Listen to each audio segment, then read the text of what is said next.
Good evening, guys, and welcome to this week's ghost story from around the world. And tonight's ghost story is all about the Monte Cristo Homestead found in Australia.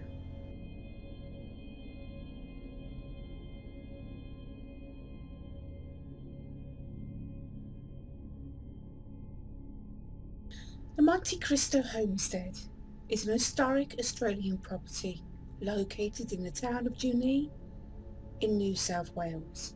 It was constructed by a local farmer called Christopher Crowley in 1885, and it is an elegant two-storey late Victorian manor house standing on a hill overlooking the town. Today it serves as a museum, antique store and tourist attraction open to thousands of visitors every year. It is also said to be Australia's most haunted house and is visited annually by ghost hunters and paranormal teams. Christopher Crowley was born in 1841 and he was the son of William and Ellen Crowley, who had immigrated to Australia from Ireland and moved to Sydney, where Christopher was born. At an early age he went to work at Tumut, where he met and married Elizabeth on the 22nd of September 1862. Soon after that they moved to Junee to take up farming, but suffered greatly because of the drought. In January 1876 he acquired 2 lots of land in the town, and after years of struggling as a farmer, his fortunes changed when the Great Southern Railway line opened in 1878. He had the foresight to quickly acquire a licence and built the railway hotel opposite the soon-to-be bustling railway station. At this point, the town consisted only of the hotel, a local store, and a few huts and houses. The town soon started to benefit from the influx of travellers and agricultural trade, and soon Crawley's wealth increased dramatically. Owning almost the entire town, he became a force to reckon with, and he was held in such high regard by everyone in the community, especially after he donated a piece of land to the church and helped to finance the construction of St. Joseph's Church. Up to now he'd been living in a small brick cottage called the original homestead, which he built in 1876. But with his hard-earned wealth and social status, he required a new home, one that was more befitting, and so Monte Cristo Homestead came into being. Built of sandstone bricks, no price was spared on its construction, and it demonstrates a style of building unchanged since early colonial days. Once finances improved, their original home became the servants' quarters, and this slab hut was then made way for when stables were built so as to house his prized racehorses, and at the same time he had a dairy and a wooden ballroom built.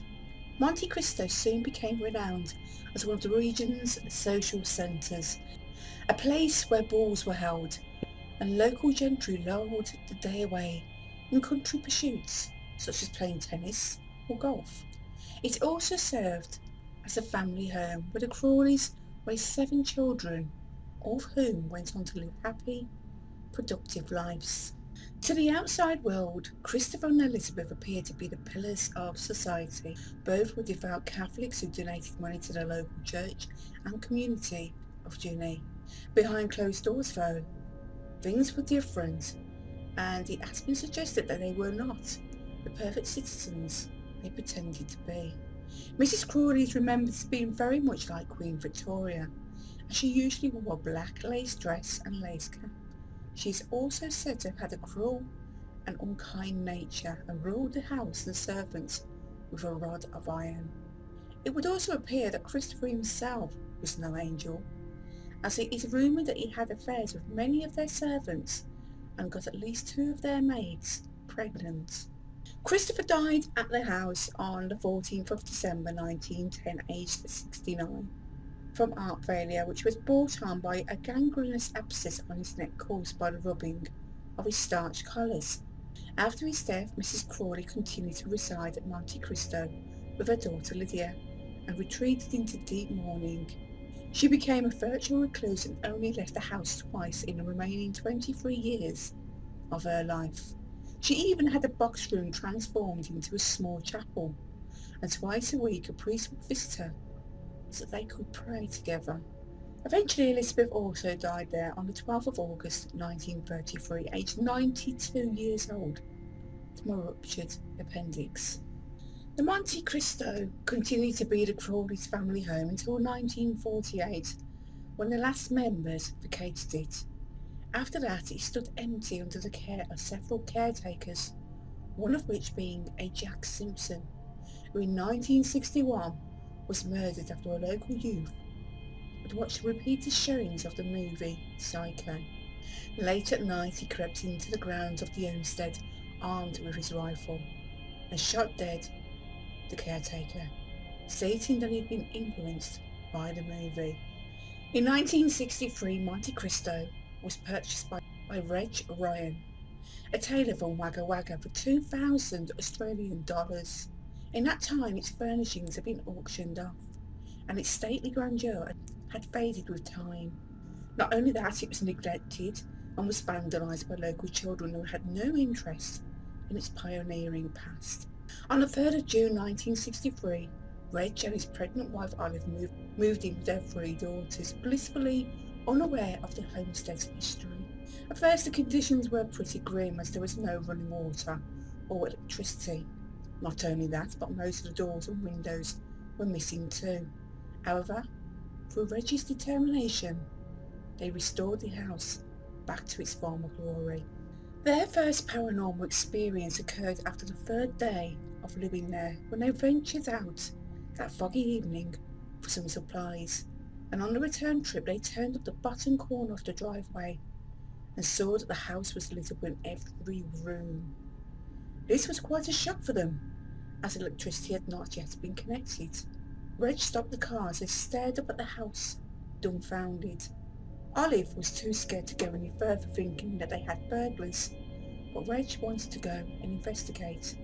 As they drove through the gateway, the lights suddenly disappeared, leaving the house lost in the fog and darkness. 27 years later, in 1990, while the rest of the family were attending a ball in Wagga Wagga, their son Lawrence returned home. As he turned up the driveway, he found the house ablaze with lights, but as he passed through the gates, the house once again plunged back into darkness. After their first spooky experience, Reg and Olive began to hear the footsteps of a woman in heels on the balcony above them, which at the time was full of holes and unusable. They witnessed objects being moved around and strange noises, and Olive also reported feeling a hand on her shoulder and hearing her name being called.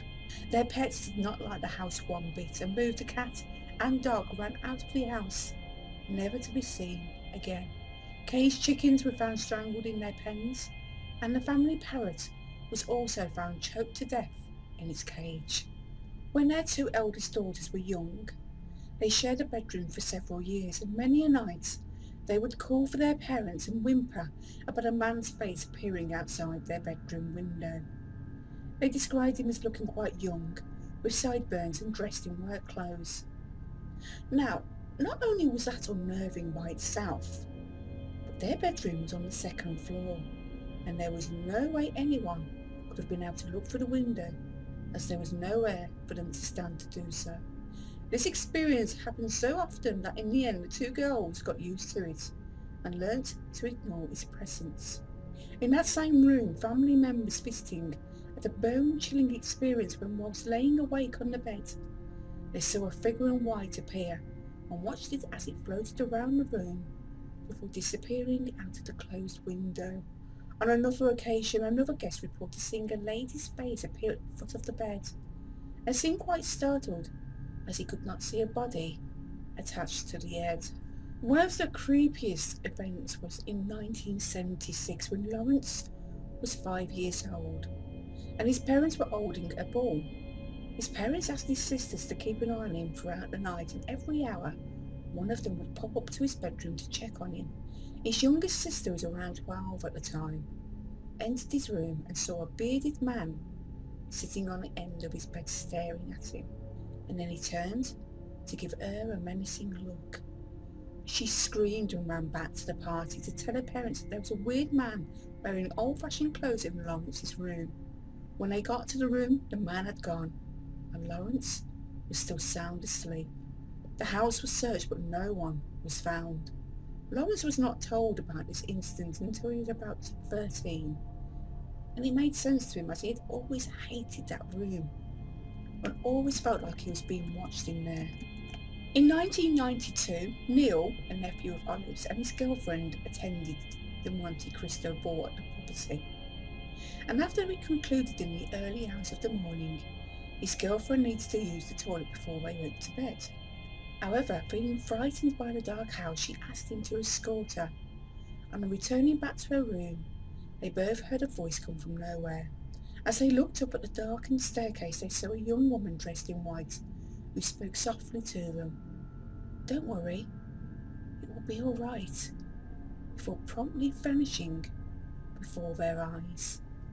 After doing some research, the Ryan family learned that there had been a series of accidents that have occurred at the property, and that the second floor of the house had seen at least 3 deaths. They included the Crowley's daughter dying at a very young age, a pregnant maid falling from the balcony, a young woman died in one of the bedrooms during a long and painful labour, a young stable boy burned to death as he slept in his straw bed, and Christopher died in what is now known as the boys' bedroom. The atmosphere surrounding the staircase is one of the most disturbing in the house, and it's not surprising really, as this is where the Crowley's daughter Ethel lost her life, literally a babe in arms. At the age of 10 months old, it is said that she was dropped by a horrified nanny who claimed that the baby was wrenched from her hands by an unseen force and thrown down the stairs. It is probably more plausible that young Ethel was the victim of revenge, as Mrs. Crowley was known to have mistreated her staff, and that she was indeed dropped on purpose by the nanny. Today, many young children become frightened when near the stairs, and some have even suffered breathing problems. Visitors have also reported feeling an unseen force stopping them from going up the stairs. As well as that, many visitors struggle with going into the front room without becoming overwhelmed with sadness and fear, and grown men have been seen coming out of there sobbing. The apparition of a young woman in period dress has been seen and heard gliding slowly along the front balcony. It is said that she is the ghost of a maid who became pregnant after an affair with Christopher and died after falling from the balcony. Although some have speculated that she took her own life, there is also a chance she could also have been pushed. The ghost of a young boy is often seen in the vicinity of the coach house, which were once the stables. This was the scene of the tragic death of a stable boy named Morris, who worked for the Crowley family and slept in the stables. One day he is said to have taken to his bed feeling ill, but his boss did not believe him and set his bed on fire, presumably calling the boy's bluff and expecting him to leap from the burning bed. However, poor Morris really was that ill, so ill that he was unable to move and burned to death where he lay. The sound of his screams must have resonated around the stables. This photo was taken by a visitor in the stables, and it has captured the shadowy figure believed to be the ghost of Christopher Crowley. Harold Steele was the son of one of the Crowley's maids and was also rumoured to be the illegitimate son of Christopher. As a youngster, he sustained a serious head injury in a carriage accident and afterwards developed an aggressive and violent personality. In order to control him, his mum chained him up in the dairy behind the main house, and it is said that he spent up to 30 years in this state. During this time, he would howl and scream at night, and the locals thought there was a monster up in the house. He soon became the object of local children's curiosity and cruel taunts. and it is said that he would growl and hiss at them like an animal. When his mum died, life became worse for Harold, and eventually local people intervened, and he was confined to a mental institute where he died soon after. It is said that even to this day you can still hear his howls and screams at night, and investigators have speculated that the tortured soul of this deranged man is the cause of the vicious attacks on the Ryan's animals found dead. The most dominant ghost here is said to be Mrs. Crowley, who remains here even in death. It is believed that she is very particular about what goes on in her house, and she has a way of making guests feel unwanted. She has even been known to order people out of the dining room, and visitors have felt themselves being pushed out of the rooms that she haunts. She has also been seen in the chapel, dressed all in black and carrying a large silver cross, where visitors have claimed to have heard an unhappy spirit weeping. The ghost of a bearded man in a brown suit has been seen following visitors around the house, and he is believed to be the ghost of Christopher Crowley. He has also been seen in the bedroom that he died in, and he is believed to be the same spirit that the Ryan children saw in their bedrooms.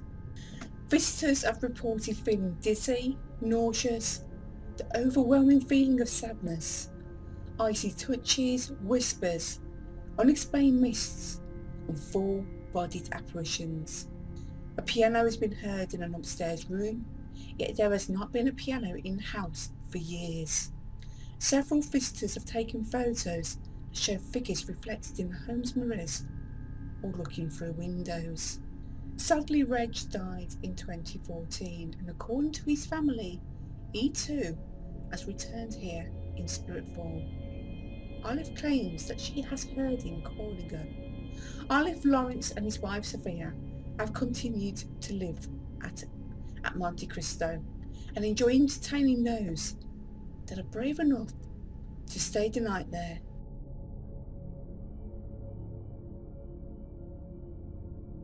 And that concludes tonight's ghost story from around the world. As usual guys, if you enjoyed it, please remember to give this video a thumbs up. If you have any thoughts or any questions, or if there's anything about Monte Cristo that you know yourself and you would like to share with me, please do so by leaving your comments down below. And that's it for tonight guys. Thank you very much for watching. Do take care of yourselves, and as always, sleep tight. Don't let those bed bugs bite. I'll see you soon. Until then, bye for now.